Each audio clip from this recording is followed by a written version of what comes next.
este pequeño detalle, ¿verdad? Para no tener ninguna interferencia. Entonces, vamos a dar inicio a este crecimiento número 6, clase número 1, y esta clase se llama la Iglesia de Cristo, ¿verdad?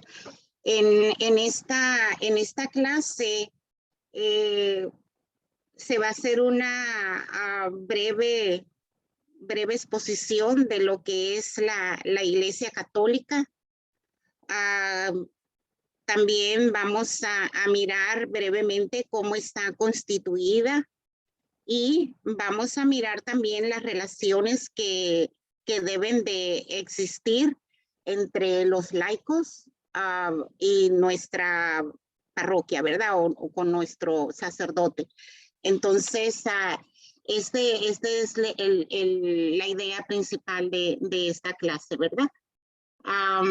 Este crecimiento yo siempre lo llamo como el broche de oro, ¿no? De todos los crecimientos que hemos tenido, es el último, ¿no? Entonces es como el punto final de lo que necesitaba, el extra, ¿verdad? De lo que nosotros necesitamos ya de aquí para adelante, para poder llevar nuestros ministerios como al agrado de Dios sobre todo, ¿verdad? Para llevar a este punto, a este crecimiento, cada uno de nosotros ya debemos de tener la conciencia de lo que el Señor quiere para nosotros.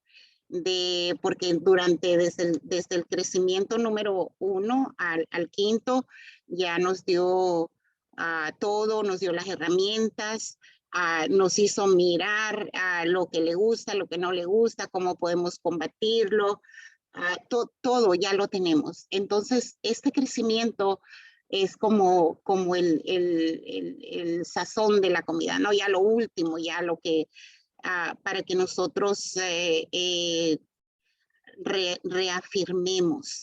reafirmemos lo que ya anteriormente ya se nos ha enseñado.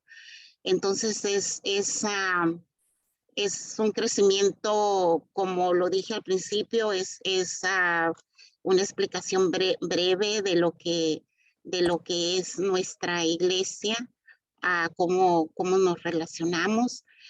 Eso debe de dar a nosotros el deseo de querer conocer más. Quizás nos vengan muchas preguntas que las podemos hacer, claro que sí, podemos hacer esas preguntas, muchas inquietudes, pero un pequeño recordatorio, ¿verdad? No todo lo sabemos y no todo lo tenemos que saber. Entonces, como se les ha dicho en otras ocasiones, posiblemente no se les dé la respuesta inmediatamente, pero sí ya en el siguiente crecimiento ya podemos aclarar, ¿verdad?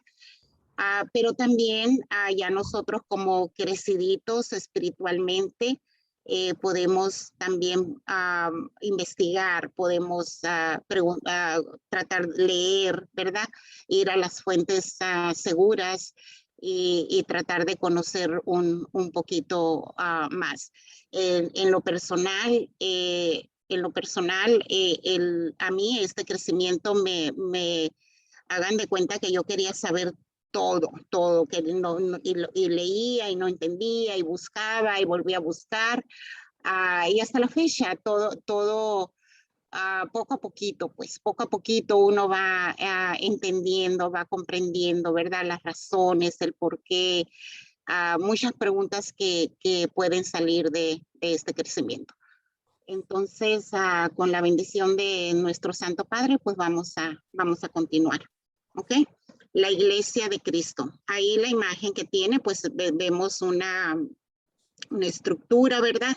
Y alrededor vemos gente, vemos mucha gente. Entonces, esto nos debe de llevar a tener la idea de lo que es la Iglesia de Cristo. Y para eso, pues vamos a pasar a la siguiente. Nos dice la Constitución Dogmática sobre la Iglesia en el Lumen Gentium del número 13, que quiere decir a la luz de las gentes o a la luz de las naciones. Y les voy a leer textualmente. Nos dice esta Constitución, este documento, nos dice: todos los hombres están llamados a formar parte del nuevo pueblo de Dios. Por lo cual este pueblo, sin dejar de ser uno y único, debe de extenderse a todo el mundo y en todos los tiempos, para así cumplir el designio de la voluntad de Dios, quien en un principio creó una sola naturaleza humana y a sus hijos, que estaban dispersos, determinó luego congregarlos, ¿verdad?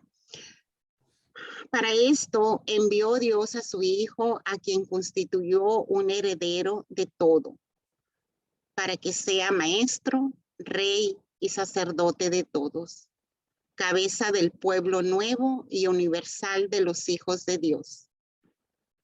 Para esto, finalmente, envió Dios al Espíritu de su Hijo, Señor y vivificador, quien es para toda la iglesia y para todos y cada uno de los creyentes el principio de asociación y unidad en la doctrina de los apóstoles, en la mutua unión, en la fracción del pan y en las oraciones.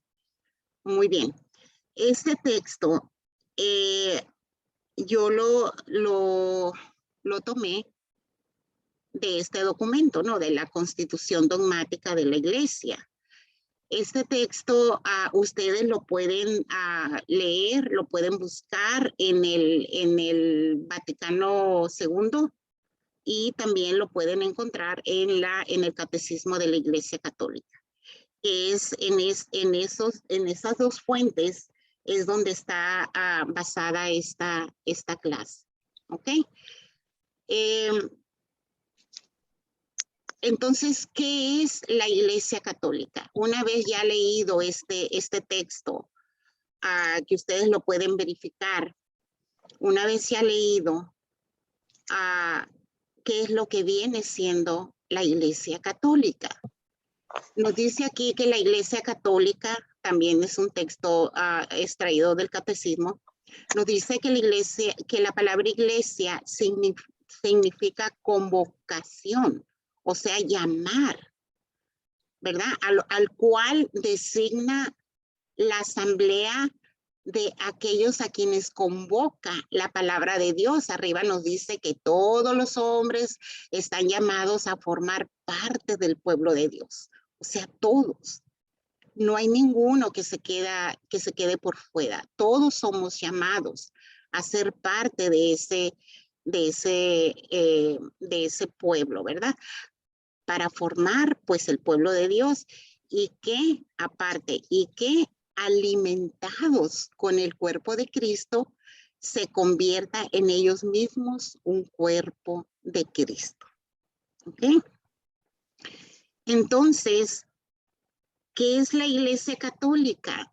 La Iglesia Católica, mis hermanos, es el cuerpo de Cristo.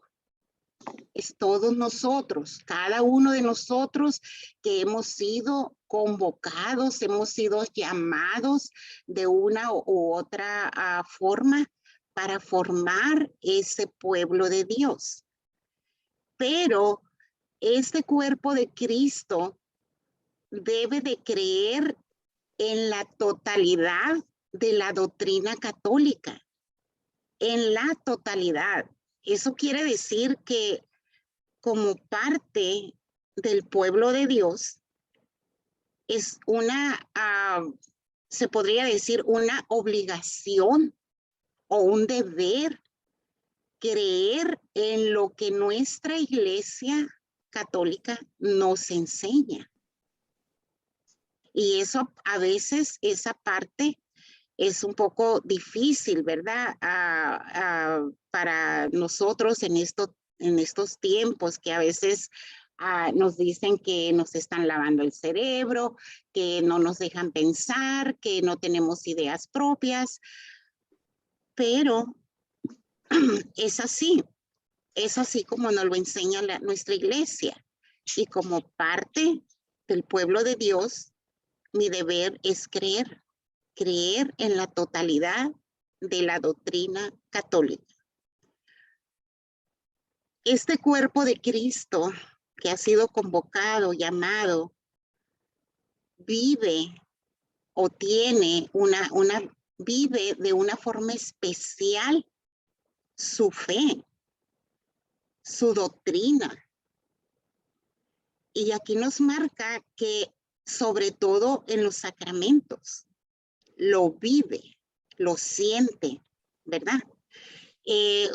Un ejemplo que yo les puedo dar, por ejemplo, cuando se casan, el sacramento del matrimonio.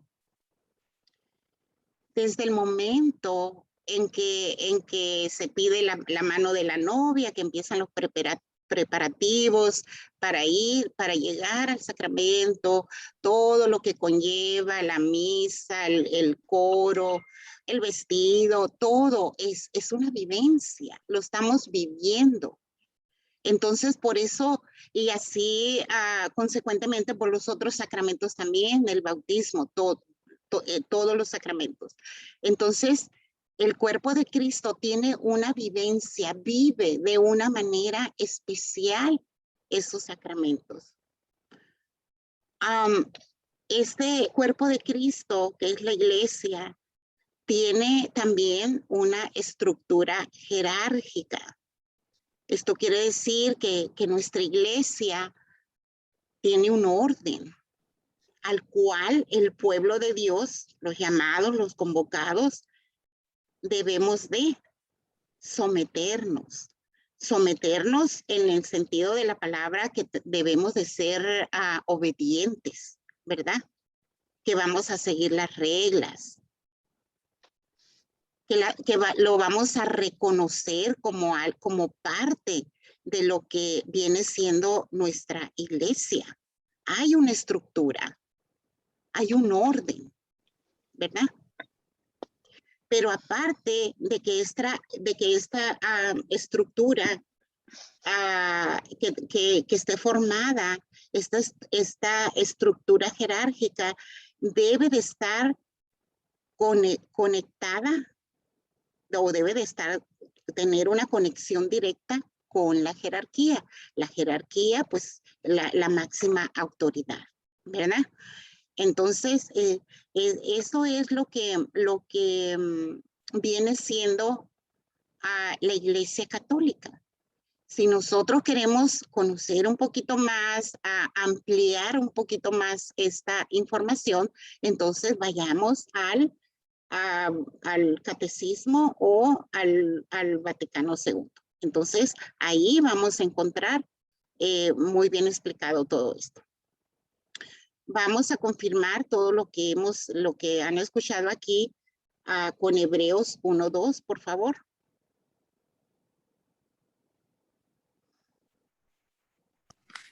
Amén. Hasta en estos días que son los últimos, nos habló a nosotros por medio del Hijo, a quien hizo destinatario de todo, y ya que por él dispuso las edades del mundo. Palabra de Dios. Te alabamos, Señor.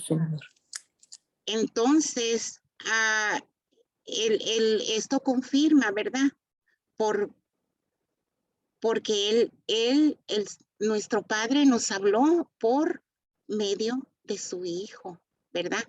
A quien cuando nos los presentó, más adelante vamos a ver un poquito más detallado esto, cuando nos los presentó, nos hizo saber de él, él lo instituyó, ¿verdad? Heredero de todo. Nosotros sabemos ya con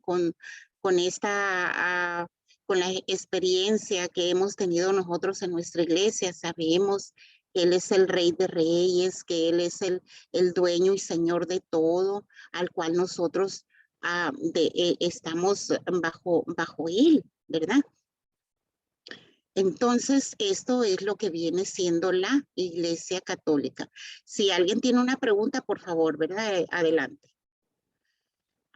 Para tener una idea de lo que es la jerarquía, la estructura jerárquica de nuestra iglesia, encontré esta imagen que aquí tenemos el Papa y luego tenemos los obispos, cardenales, sacerdotes, diáconos, que tenemos diáconos transitorios, permanentes.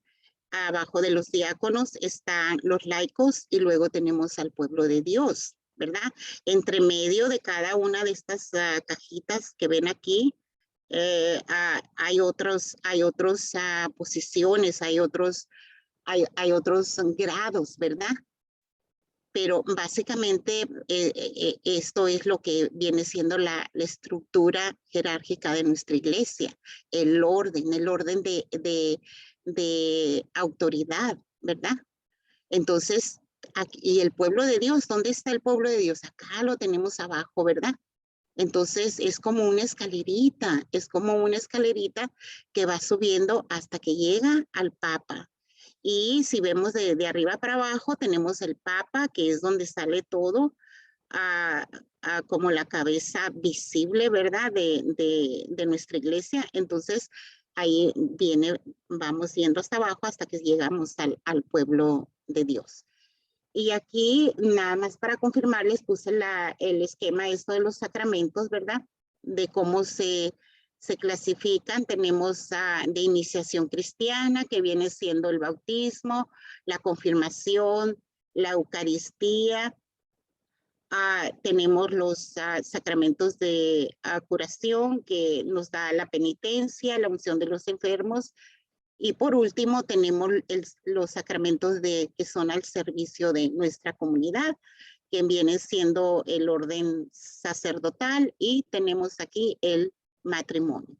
¿Verdad? Nomás para que tengamos una idea. Entonces, todos estos sacramentos son los que el pueblo de Dios los vive de una manera especial, de una manera única, ¿verdad? Cualquiera de estos sacramentos. Ahora, tenemos la verdad revelada. ¿Qué viene siendo la verdad? ¿Cuál es esa verdad? Pues viene siendo la revelación de Dios. ¿Cómo nosotros hemos recibido esa revelación? Pues también en el catecismo, ahí lo podemos encontrar. Nos dice el catecismo, por ejemplo, aquí en el número 68, nos dice que por amor Dios se ha revelado y se ha entregado al hombre, dando una respuesta definitiva a las preguntas que el hombre se plantea sobre el sentido y la finalidad de su vida, ¿verdad?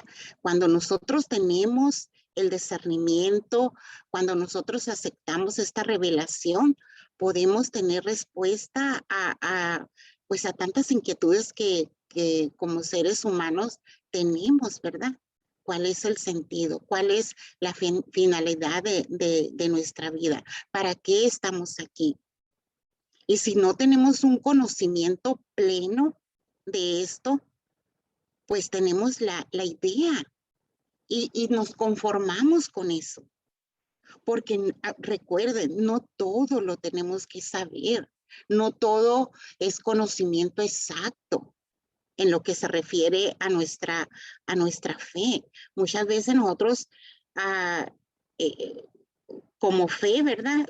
Pues todo el mundo sabe, creemos lo que no miramos, ¿verdad? Pero aunque no lo vemos, aunque no lo tentemos, nosotros creemos y nos sentimos bien con lo que estamos aprendiendo. Entonces, eso es, es por la gracia de Dios, y eso no tiene explicación. Porque muchas veces preguntan que cosas que simplemente no hay explicación. No, y no hay explicación y lo debemos de creer o lo creemos y no podemos explicarlo por qué. Entonces Dios se ha revelado al hombre comunicándole gradualmente su misterio, o sea, poquito a poco, si empezamos a leer el libro sagrado desde el Génesis, ahí nos vamos a ir dando cuenta que es poco a poquito cómo va cambiando todo, ¿verdad? Y lo ha ido cambiando mediante obras y palabras, ¿no? Entonces, más allá del testimonio que Dios da de sí mismo en las cosas ya creadas, como todo lo que nosotros podemos mirar, el agua, las estrellas, toda la naturaleza, más allá de todo eso, nuestro Dios se manifestó a nuestros primeros padres, ¿no? Nos habla de eso en el Génesis, que fue Adán y Eva. A ellos les habló y les dio y los puso en el paraíso y les dio toda su confianza y todo, ¿verdad? Pero pues cayeron. Y nos dice aquí, después de la caída, les prometió la salvación, les prometió una nueva alianza. Entonces, eso pasó con nuestros primeros padres, es parte de la revelación, es parte de esa verdad que ya pasó. Después de los primeros padres, Adán y Eva, viene Noé, en el cual Dios selló con Noé una alianza eterna y entre Noé y todos los seres vivientes y que no iba a haber más destrucción, ¿verdad? Y nos dice aquí que esta alianza va a durar tanto como dure el mundo. Es una alianza, es un acuerdo, una promesa, ¿verdad? Que se va a cumplir. Ahora, enseguida de Noé tenemos a Abraham. Con Abraham selló una alianza y con su descendencia, no nomás con Abraham, sino con su descendencia también. Entonces de Abraham formó a su pueblo, al que le reveló su ley por medio de Moisés, lo preparó por los profetas para acoger la salvación a toda la humanidad. Dios se ha revelado plenamente enviando a su propio Hijo, en quien ha establecido su alianza para siempre. O sea, cuando Dios envía a su Hijo al mundo, es la última alianza, es la última alianza que es la que va a durar para siempre. Entonces, el Hijo es la palabra del Padre, la palabra definitiva, lo último. De manera que después de esta gran revelación que fue cuando Dios manda a su Hijo al mundo, ¿verdad? Todos sabemos cómo llega. Entonces, después de esa revelación, ya no habrá otra, hermanos. Después de Jesús, su última revelación, ya no va a haber otra. Y todo esto duró, dice, hasta el final de la primera comunidad apostólica, hasta que existieron testigos de la resurrección de Jesús. Y nos vuelve a repetir aquí, después de eso, ya no hay nada nuevo. Estos testigos de la resurrección de Jesús fue la comunidad apostólica, fueron los apóstoles. Entonces ya no hay nada nuevo. Esa es la revelación, esa es la verdad revelada que Dios nos las fue dando gradualmente, poco a poquito. Nos fue mostrando su gran misterio, su gran misericordia, el amor que tiene hacia nosotros. Entonces, después de eso ya no hay nada nuevo y nosotros, como ese pueblo convocado por Dios, no podemos aceptar ninguna cosa nueva como verdad revelada. Es muy importante esto que lo tengamos presente. Cuando ustedes oigan hablar de la revelación o de la verdad, ya no hay nada nuevo. Esa revelación terminó con la llegada de Jesús, con el último apóstol que fue testigo de la resurrección de Jesús. Después de eso, hermanos, únicamente va a haber luces del Espíritu Santo que irán aclarando o descubriendo en nosotros lo que ya está revelado, lo que ya se dijo. Únicamente luces, esas chispitas que muchas veces cuando le llegan a uno dice, ay, pues ¿dónde estaba? ¿Por qué no lo miré antes? ¿O por qué no lo comprendí antes? Esas son las luces que van a llegar a nosotros, ¿verdad? Que nos van a descubrir, nos van a aclarar, nos van a hacer entender lo que ya se nos había dicho, lo que ya se ha revelado anteriormente. Pero esta revelación que nosotros tengamos a nuestros ojos, que esté pasando con nosotros, esta revelación siempre debe de estar de acuerdo, fíjense bien, y aquí viene donde el pueblo de Dios tiene que estar sometido a la jerarquía, a su iglesia. Siempre debe de estar de acuerdo con el magisterio de la iglesia. Y vamos a confirmar esto con Juan 18, 12, 13. Amén. Es Juan 16, ¿verdad? 12, 13. Sí, perdón. Juan 16. Ajá. Aún tengo muchas cosas que decirles, pero es demasiado para ustedes por ahora. Y cuando venga Él, el Espíritu de la verdad, los guiará en todos los caminos de la verdad. Esta es palabra de Dios. Te alabamos. Gloria a ti, Señor Jesús. Ven, entonces, la palabra nos lo confirma. No, va a haber cosas que van a venir a aclarar, ¿verdad? Que van a venir a quitarnos esas vendas de los ojos, que vamos a comprender en un sentido de humildad. Porque cuando nosotros no estamos en esto, podemos pensar, oh, pues qué inteligente soy, o qué abusada soy, o qué, podemos darnos muchos adjetivos, ¿verdad? Pero no es eso, hermanos. Es el Espíritu. Lo que Jesús no alcanzó a explicarnos, a revelar ante nuestros ojos. Por eso, pues acuérdense, Él dijo, es necesario que yo me vaya, ¿verdad? Para que pueda venir el Espíritu.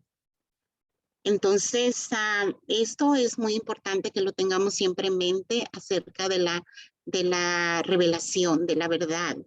Ya no hay nada nuevo. Si mañana llega un hermano o hermana y toca mi puerta y me dice, ¿sabes qué? Se me ha revelado que Jesús no es el Hijo de Dios, que todavía no llega, que va a llegar en el año, no sé, 2050. No, nosotros no podemos aceptar nada de eso, porque ya se dijo todo. Ya el Padre nos reveló todo y su gran revelación, la más grande, fue la de Jesús, cuando mandó a Jesús. Entonces, no hay nada nuevo. Ahora, tenemos la promesa, perdón, ¿alguien habló?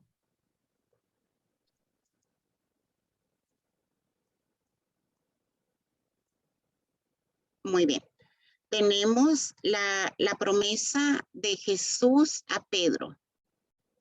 Básicamente esta promesa dice, tú eres Pedro y piedra, y sobre esta piedra yo voy a edificar mi iglesia. Ahorita lo vamos a confirmar en la palabra de Dios.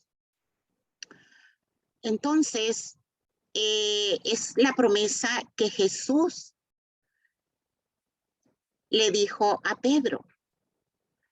Y esta promesa siempre fue tomada como algo real, como fue bien recibida, ¿verdad?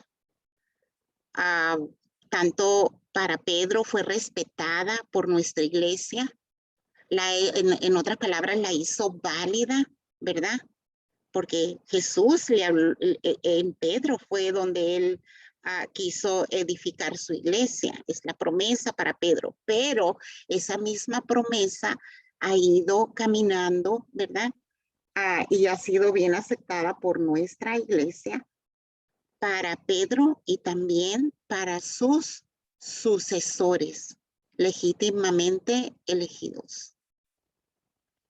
Entonces, tanto los papas como el colegio apostólico, siempre ellos, y estamos hablando de lo más alto de la jerarquía, ¿ok? De lo que es la autoridad de la iglesia.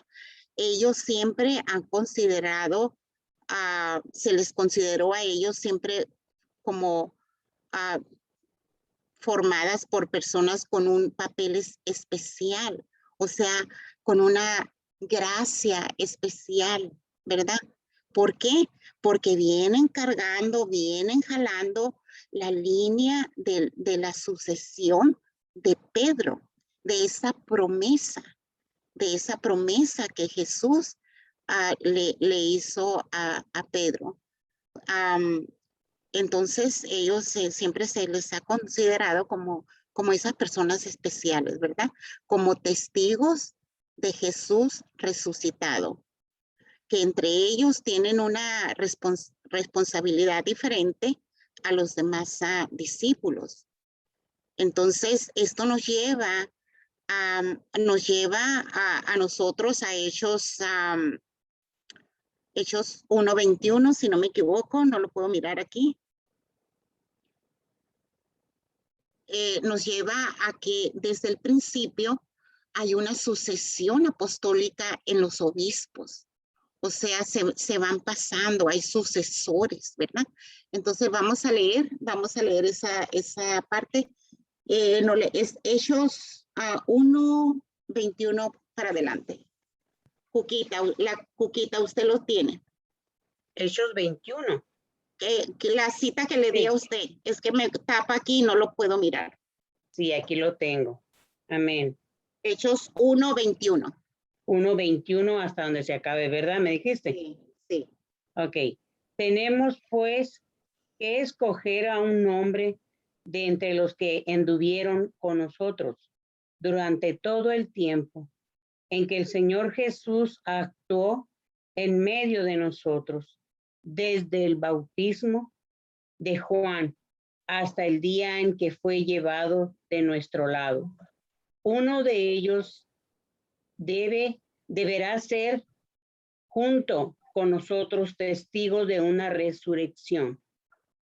Presentaron a dos, a José, llamado Barrabás, por sobrenombre Justo, y a Matías. Entonces oraron así: tú, Señor, conoces el corazón de todos.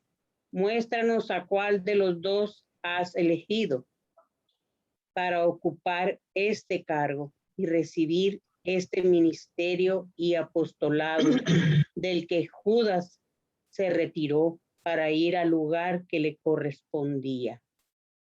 Echaron suerte entre ellos y le tocó a Matías, que fue agregado a los 11 apóstoles. Palabra de Dios. Te alabamos, Señor. Bueno, entonces aquí nos confirma, ¿verdad? La palabra de Dios, el por qué nuestra Iglesia Católica ha respetado esa promesa, ¿verdad? Esa promesa de Jesús a Pedro de darle a él toda la responsabilidad pues, de la Iglesia, ¿verdad? De nuestra Iglesia. Y desde entonces nos dice la palabra de Dios, ¿verdad? Que fue necesario buscar a alguien más de buscar a alguien más que tuviera la característica, ¿verdad? De que hubieran estado con Jesús, de que lo hubieran conocido. Nos decía la palabra de Dios desde el bautismo de Juan, hasta la resurrección, ¿verdad? Entonces, esto es lo que nos confirma que desde entonces, se va buscando se va dando esa sucesión en lo que es la línea de los apóstoles, ¿ok? Ahora tenemos el magisterio de la iglesia. El magisterio de la iglesia es la labor o el trabajo, la responsabilidad otorgada por Cristo a los apóstoles y por consecuente a sus sucesores, ¿verdad? A los que los van sucediendo. Es la labor de proteger, de interpretar y proponer la veracidad revelada con su mando y en su nombre. Ese es el trabajo del magisterio de la iglesia, de estar seguros, de interpretar, ¿verdad? De que la veracidad de esa verdad que no esté contaminada, que no esté dañada, que no esté cambiada, ¿verdad? Entonces, nosotros, como pueblo de Dios, como iglesia, debemos de creer nosotros creemos que la totalidad de la verdad revelada, según la promesa de Jesús, es como la enseña la Iglesia Católica. Nos lo vuelve a repetir aquí. También nosotros como católicos creemos lo que está escrito en la Biblia. Lo creemos, ¿sí o no? Sí. Creemos también en lo que el magisterio de la iglesia nos enseña. Muchos de nosotros que ya estamos un poquito más relacionados, ahí andamos ahorita buscando las cartas del Papa, cuál es lo nuevo, cuál es la enseñanza, la última enseñanza que él está dando para su pueblo, ¿verdad? Y es así como todos nosotros debemos ya ahorita empezarnos a involucrar. ¿Cuáles fueron las enseñanzas de los papas anteriores, de Juan Pablo II, de todos los papas? Porque todos han dejado grandes enseñanzas. Pero tenemos que estar al día. Tenemos que estar al día ahorita, en este momento, con lo que nuestro Papa de este momento, Papa Francisco, nos está enseñando. Cuáles son las reglas, cuál es lo que él quiere para el pueblo de Dios. Entonces, todo lo que nosotros creemos lo que nos dice lo que está escrito en la Biblia, lo que nos enseña el magisterio, lo creemos. Como católicos lo creemos. Y creemos también que todo esto, toda esta enseñanza, todo lo que nos enseña el Papa, nuestros sacerdotes, nuestros líderes, toda esa enseñanza tiene su raíz, parte de la primera comunidad apostólica y la transmite. Y en eso es lo que consiste la tradición apostólica, ¿verdad? Y nos da el ejemplo aquí de la Virgen, de la Asunción de la Virgen. La Asunción de la Virgen en una parte de la Biblia está escrito, pero es una enseñanza que nos dejaron nuestros antecesores, ¿verdad? Y nosotros la creemos, porque es una tradición que sabemos que si nosotros hemos leído desde el año 40 después de Cristo, pues ya vamos ahí encontrando, vamos encontrando indicios, vamos encontrando las formas, cómo bautizaban en aquel tiempo. Hermanos, se bautizaba igual que ahora. La misma enseñanza que la primera comunidad apostólica daba cuando ellos se reunían a la enseñanza, a la oración, a la fricción del pan, es lo mismo que se hace ahora. Entonces, nuestra iglesia tiene esa congruencia, ¿verdad? Lo mismo que las mismas enseñanzas de estos tiempos, nosotros debemos de creer que vienen desde las primeras comunidades, la primera comunidad apostólica. Y eso es bonito, eso es hermoso, eso es una gran bendición. Ahí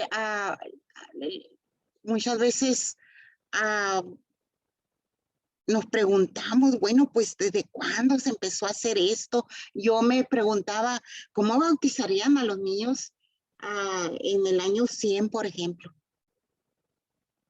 Hay un documento que no recuerdo ahorita, luego les voy a decir qué documento es. Porque en ese tiempo no tenían Biblia, ¿no? Pero hay un documento que ellos usaban. Y resulta que cuál fue mi gran sorpresa, que era igual. Y así, muchas cosas que si nosotros queremos, pues vamos a ir encontrando poco a poco. Entonces, basados en el magisterio de la iglesia, en la tradición apostólica, nosotros como pueblo de Dios reconocemos que en la iglesia católica están depositados todos los medios de salvación. Por ahí el pueblo de Dios se va a salvar, va camino a la salvación, especialmente los sacramentos, tal y como los enseña y como los vive nuestra iglesia. Entonces tenemos que el magisterio es la autoridad de la iglesia, dada a los obispos como sucesores de los apóstoles.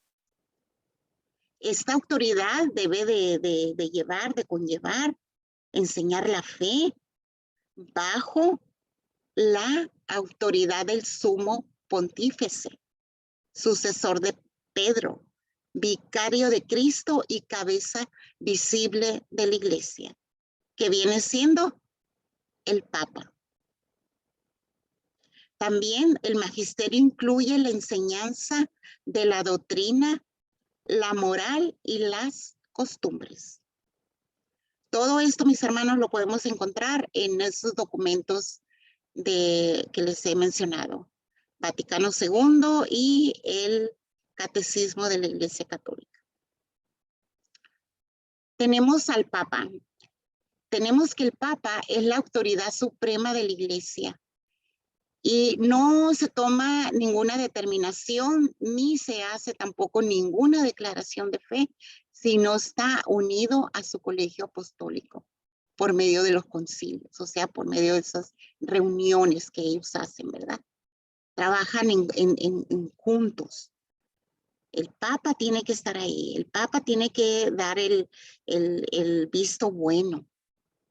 Si esto no se hiciera así, pues entonces no se iba a quedar solo en una reunión de estudio, ¿verdad? En algo que, a ver qué pasa. Entonces, para que algo pase, el Papa tiene que estar ahí. El Papa tiene que dar su aprobación. Y sabemos que el Papa tiene ese carisma especial, ¿verdad? Tiene ese don especial basado en las promesas en las dos promesas de Jesús a Pedro. Entonces, hermanos, esta es la razón por qué los católicos debemos de profesar obediencia al Papa. Nos dice aquí que la diócesis, ya yendo un poquito para abajo el esquema que les enseñé, tiene la autoridad, los obispos locales unidos en comunión jerárquica al Papa. Y también los sacerdotes, o sea, es como una cadenita, pues es un eslabón, el pueblo de Dios a su párroco, el párroco a su obispo y el obispo y así se va hasta que llega el Papa. Entonces es un orden de autoridad. Denme un segundito, oigo una interferencia por ahí.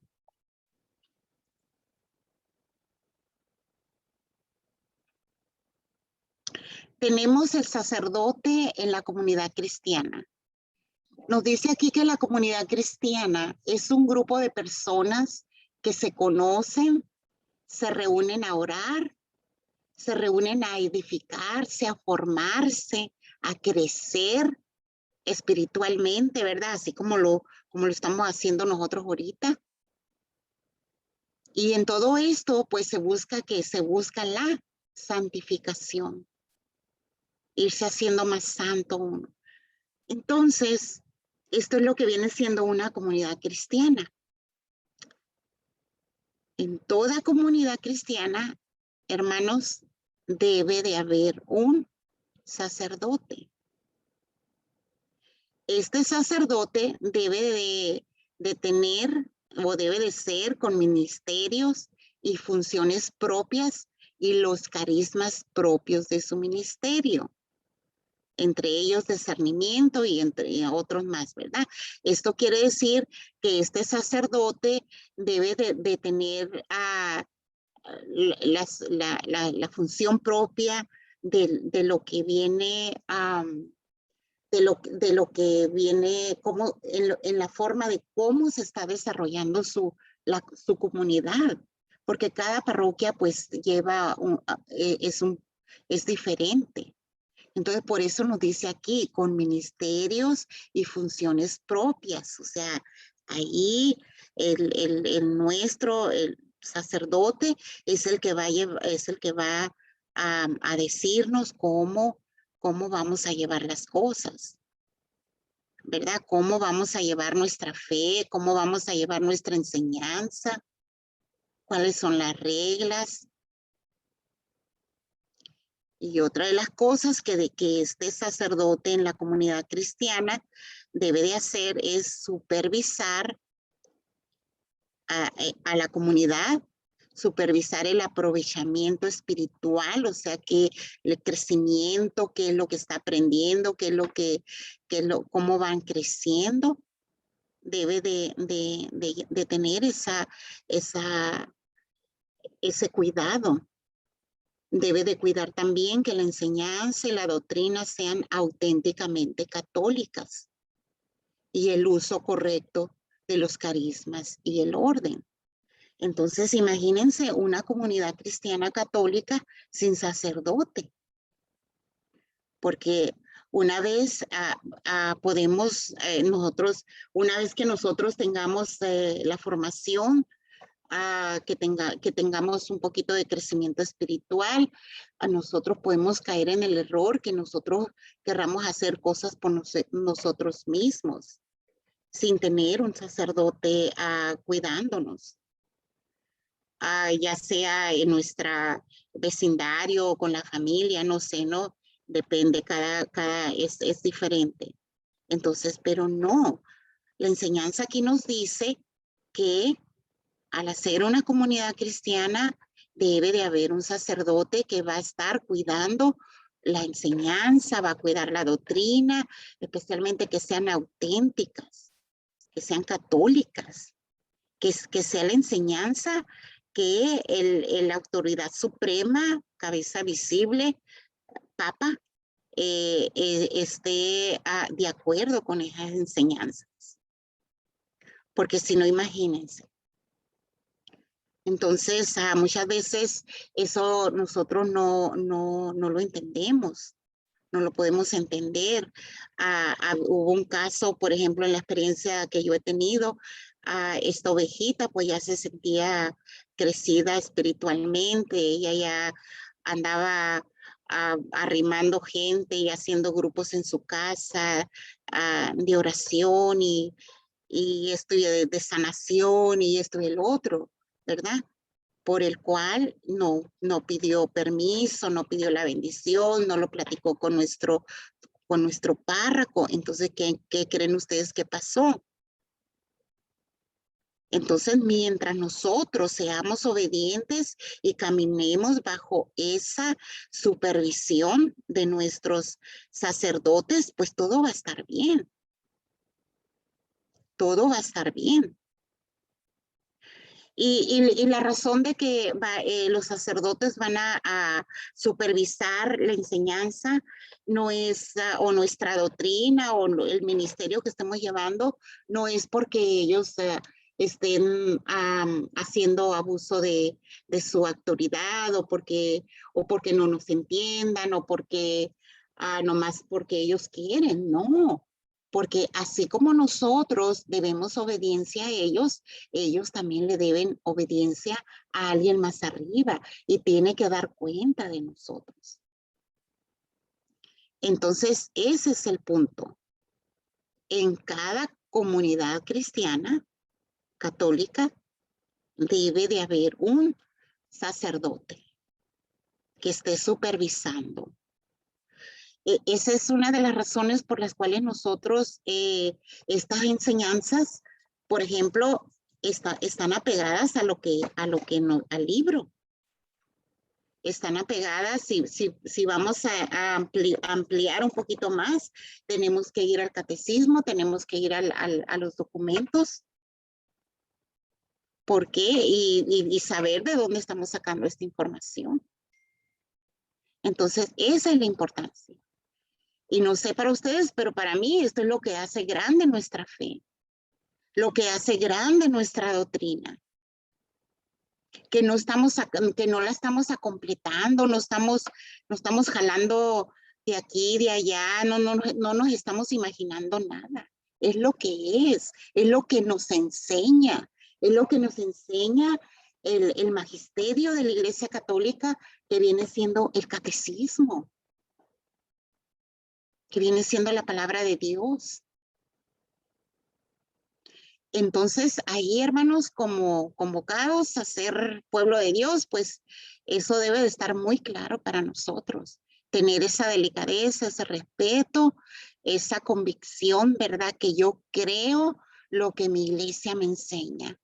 Mi doctrina es la única. Ya ahorita estoy segura que muchos de ustedes tienen mucho conocimiento de nuestra doctrina. Entonces, y es lo que es. Y ya no hay más. Ya no hay nada nuevo. Y debemos de sentirnos orgullosos de eso. Y eso es algo tan grande que ya nosotros empezamos a darle ese valor a nuestra fe, a darle ese valor a nuestro ministerio. No somos cualquier cosa, somos la raza elegida, nos dice la palabra de Dios. De creerlo de verdad. Número 7, misión del seglar. Seglar, esto también lo saqué del catecismo. No me quiero equivocar, no quiero cometer una herejía aquí, pero bueno, dice, la misión del seglar, en el contexto religioso, o sea, a lo que se refiere la religión, un seglar o laico, como también se nos conoce, ¿no? Seglar o laico, es aquella persona o grupo de personas que pertenecen a la religión cristiana católica mediante el bautismo, pero no forman parte del clérigo, es decir, no son sacerdotes, no son obispos, ni tampoco son monjas. Esto es lo que viene siendo el seglar o laico.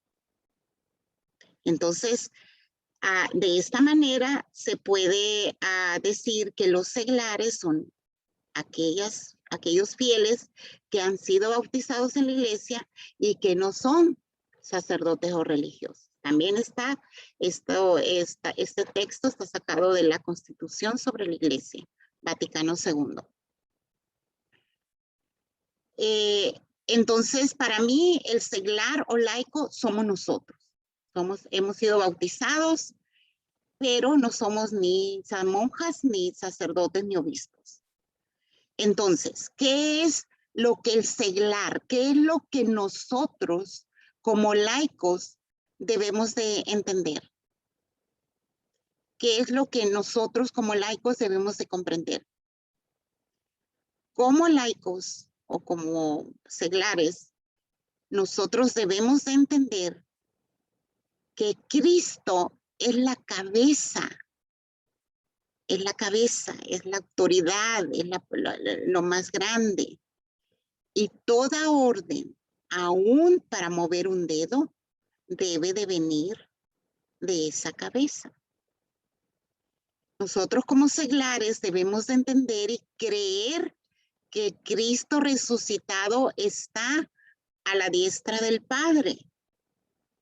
Si no lo creemos, pues hay que estarle pidiendo a Dios más fe, ¿verdad? Porque eso es lo que nosotros como seglares debemos de creer. También debemos de entender, de tener bien claro que nosotros como seglares, como laicos, como pueblo de Dios, somos únicamente su cuerpo temporal. Y nosotros somos libres de responderle a Cristo, sí o no. Eso es lo que nosotros como seglares debemos de tener muy claro. Yo soy libre, porque esa libertad el Padre me la dio. Entonces, yo soy libre de decirle a Cristo, sí te creo o no te creo, sí te sigo o no te sigo, sí pertenezco a tu iglesia o no pertenezco. Esos son lo que nosotros debemos de tener bien clarito. La misión de Jesús es salvarnos, a salvarnos. ¿Cómo Él lo hacía? Pues nos dice la enseñanza que Jesús anunciaba la buena nueva del reino. Proclamaba el querigma cuando Él decía, el reino de Dios está aquí, convertidos. Él proclamaba el querigma. Recorría Galilea enseñando, curando y echando fuera demonios. Siendo Jesús el maestro, él enseñó a los 12. Todos ya varios de aquí han tenido ya el taller de discipulado, liderazgo. Entonces sabemos que Jesús los llamó, ¿verdad? Los enseñó, los preparó y luego les dio el poder y la autoridad y los envió de 2 en 2. Entonces, estos 12 a los cuales él llamó, obedecieron. ¿Y qué pasó? En esa obediencia, ellos empezaron a proclamar la buena nueva, empezaron a curar, empezaron a echar demonios. Entonces, y se convertían muchos. Entonces Jesús, para salvarnos, anunciaba la buena nueva. Y como maestro, los llamó, los preparó, les enseñó y luego los envió de 2 en 2. Y ellos obedecieron. Vamos a confirmar Mateo 28, 18, 19. Mateo. Mateo 10. Mateo 16 o 18, ¿o qué le toca? 28, Mateo no. 28, 18, 19. Ok, sí, a mi esposo. Aquí está. Mateo 18, Mateo 28, del 18 al 19. Jesús se acercó a ellos y les dijo, Dios me ha dado toda autoridad en el cielo y en la tierra. Vayan pues a las gentes de todas las naciones y háganlas mis discípulos, bautícenlas en el nombre del Padre, del Hijo y del Espíritu Santo. Palabra de Dios. Gloria a ti, Señor Jesús.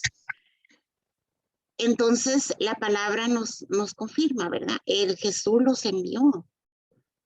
Jesús los envió a bautizar. Ellos fueron obedientes. Ellos siguieron a la orden de Jesús, les dio el poder. Les dio ese poder para que ellos pudieran hacer eso. Entonces, mis hermanos, la misión del seglar es la misma misión de Jesús. Esa misma misión de Jesús, de salvarnos, proclamando la buena nueva, de curando, de sanando, de enseñando. Es la misma misión que tenemos nosotros como seglares, como laicos, como pueblo de Dios. La misión de continuar la misión de Jesús como pueblo de Dios. Para que nosotros podamos cumplir esta misión de continuar lo que fue la misión de Jesús de salvación, nosotros debemos de ser revestidos del poder de lo alto y ser enviados. Esa es la condición, ¿verdad? Pero todo esto, toda esta misión, todo este llamado, toda esta preparación, todos estos enviados debe de estar dentro del cuerpo de Cristo, sujetos siempre a las cabezas visibles de ese cuerpo, que en este caso, como en nosotros, ¿verdad? Como comunidad, son nuestros párrocos, son nuestros sacerdotes, porque ellos están sujetos a otras cabezas visibles, a otra autoridad dentro de la iglesia, siguiendo ese orden de autoridad que es la jerarquía. Entonces, así nosotros sujetos a esas cabezas visibles, nosotros también somos enviados. Ya fuimos llamados, ya tenemos un año aquí preparándonos, ya estamos formados. Muchos de ustedes en la confusión de la pandemia, del Zoom y de que cómo hacerle y esto y el otro, fueron formados en discipulado, fueron formados en liderazgo, fueron formados en predicadores. Entonces, ahora ya tenemos ese poder. Tenemos ese poder que Jesús le dejó al pueblo de Dios, ¿verdad? Le dejó a sus discípulos. Entonces ya es tiempo de que nosotros empecemos a proclamar la buena nueva, invitando a la conversión para la liberación de los pecados y manifestando el perdón de Dios para la mediación de la iglesia, y lo vamos a confirmar en Mateo 16, 19. Amén. Adelante. Yo te daré las llaves del reino de los cielos. Lo que ates en la tierra quedará atado en el cielo, y lo que desates en la tierra quedará desatado en el cielo. Palabra de Dios. Gloria a ti. Gloria a ti, Señor Jesús. Entonces, ahí tienen, hermanos, la palabra de Dios lo confirma, es para nosotros también. Estamos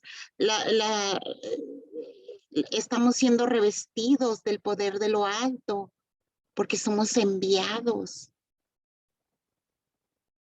porque ya fuimos preparados y más de lo que por parte de nosotros, de nuestra voluntad, vamos a seguir preparándonos.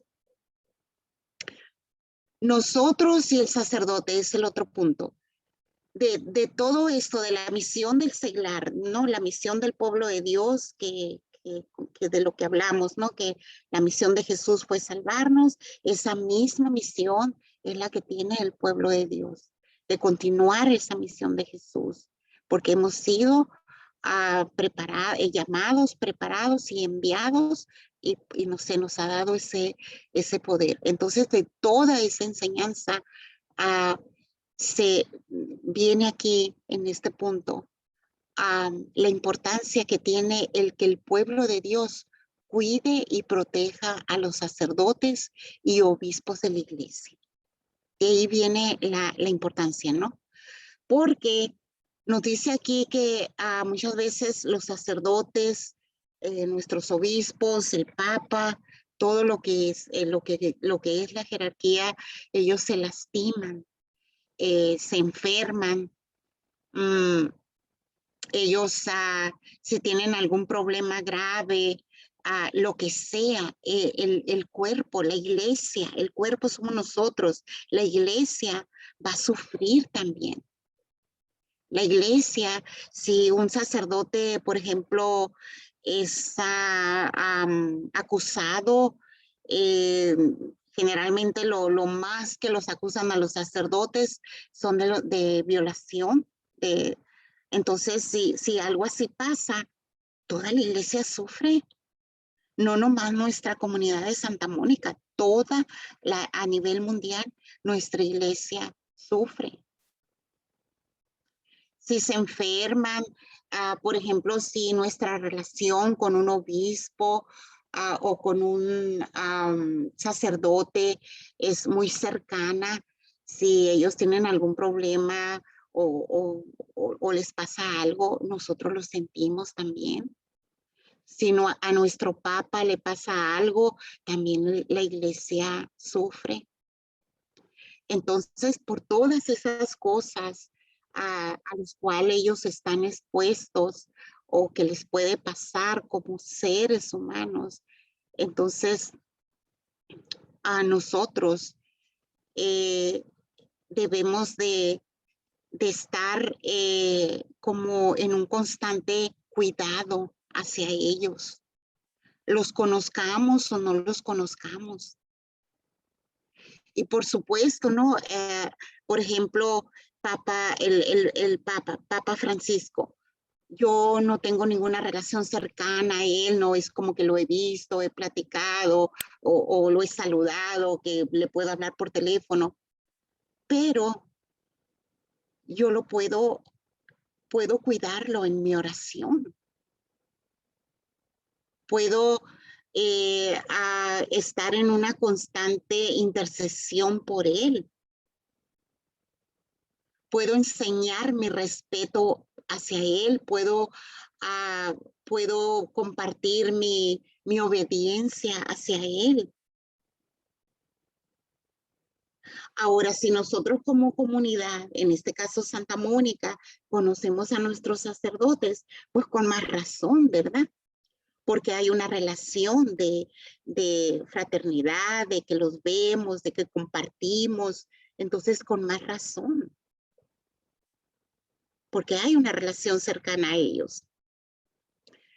Entonces, todo eso nosotros como pueblo de Dios, como comunidad cristiana católica, debemos de estar pendientes de nuestros sacerdotes.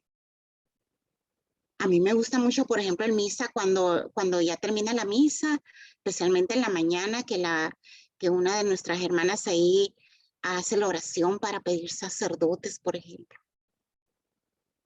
Entonces, todo eso, hermano, ya nosotros lo debemos de ir viendo, no como algo aislado, sino como un deber como católico, de que tenemos que estar pendientes de nuestros sacerdotes, de nuestros obispos. Y todo esto ustedes se van a preguntar, ¿por qué? ¿En qué se basa esta enseñanza? Pues confiados en la promesa de Jesús a Pedro. Debemos de estar seguros de que esta promesa se cumpla en ellos. Esa es la razón por la cual nosotros creemos que en el sacerdote debemos respeto, porque sabemos que hay una promesa de Jesús a Pedro, ¿verdad? Tú eres piedra, en ti voy a edificar mi iglesia. Y esa promesa, esa creencia, esa entrega total a recibir esa promesa debe ser parte de nuestra fe. No debe de ser algo como que, se me dijo y lo acepto y así es como va a ser. No, debe de ser parte de nuestra fe, de nuestra aceptación de la autoridad suprema de Dios, manifestada por medio de Jesús. Tenemos aquí, yo quise poner la imagen porque este es Bernard Herring, que nos dice aquí que es un teólogo alemán, autoridad en moral, al hablar de personas consagradas. Él fue un sacerdote, no nomás fue teólogo, es un sacerdote, ¿verdad? Entonces, este teólogo nos dice que las personas consagradas son aquellas dedicadas al servicio de Dios por ordenación especial, o sea, los sacerdotes, o bien las que por votos públicos aceptados por la iglesia dedican su vida a Dios. En este caso serían como los diáconos. Entonces, ese es el pensamiento que él nos da, ¿verdad?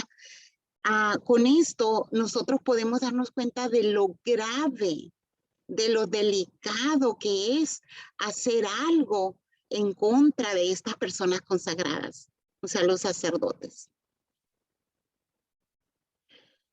Si nosotros no nos atrevemos a profanar un cáliz consagrado, entonces nosotros, ¿cómo vamos a ser capaces de quitar la fama, por ejemplo? O lastimar la buena opinión que alguien tenga de una persona consagrada, es la pregunta. Sí, simplemente, por ejemplo, en mi caso, yo subo ahí en la parroquia, ¿no? Subo al ambón donde se proclama la palabra. Yo siento, me da hasta cosa pisar ahí, porque siento que es sagrado, siento que me estoy metiendo en algo que yo no debo de estar ahí. Pero estoy y lo debo de hacer con respeto, con amor, con fe, ¿verdad? Entonces, si yo siento algo así por un espacio, pues debería de sentir algo mucho más fuerte por mi sacerdote, por mi obispo, por el papa, de no caer en el error de hablar mal de ellos, de opinar, o de sacar algo que ellos compartieron contigo, algo que pertenezca a su privacidad, o opinar nomás por opinar. Entonces es delicado, es muy delicado. Nosotros debemos de estar bien claros que nuestros sacerdotes son como vasos de barro, como de vidrio, ¿no? Que se quebran, que son muy frágiles, que se pueden lastimar, se pueden golpear, pero sobre todo nosotros no debemos de olvidar que son humanos, que son seres humanos como nosotros, que sienten, que piensan, que son frágiles como todo ser humano, ¿verdad? Pero son humanos, sí, pero por su ordenación, porque son sacerdotes, y lo creemos basado en la promesa de Jesús a Pedro, ellos son otros Cristos. Son otros Cristos que están alrededor de nosotros. Y muchas veces nosotros le faltamos al respeto. Y más cuando nos hacen enojar. Más cuando no están de acuerdo con nosotros. O que no nos aprueban un proyecto. O que nos dicen que no a algo. Nos enojamos. Y podemos caer en ese error de difamarlos, de hablar mal de ellos, de crearles una fama que realmente pues no tienen. El pueblo de Dios tiene que ayudar para que se mantengan puros y fuertes. Es nuestra responsabilidad como pueblo de Dios, como laicos o seglares, como quieran llamarlo. Debemos de estar listos, pendientes al cuidado de ellos, porque de ese cuidado depende la pureza de ellos y la fuerza de todo, del pueblo de Dios. De ese cuidado depende que nuestro sacerdote se mantenga puro, se mantenga intacto. Y al mantenerse así, pues, le va a dar fuerza al pueblo de Dios, a su iglesia. Nunca le van a pisotear la dignidad. A mí en el inicio, los hermanos separados me sacaban, pues me hacían trillar de coraje, ¿no? Porque pues, ¿cómo te atacan? Te dan donde más te duele. Una vez que ya tienes conciencia de cuál es tu responsabilidad ante un sacerdote, te atacan por ahí. Entonces, hay que estar al pendiente de ellos. Hay que cuidarlos. Si nosotros estamos oyendo chismes, murmuraciones acerca de cualquier sacerdote, de cualquier persona consagrada, si oímos al hermano que allá se lo está comiendo con sus críticas, con sus calificativos, nos dice aquí la enseñanza, aun cuando sea verdad, nos debe de doler íntimamente. Nos daña, ¿verdad? Cuando se calumnia.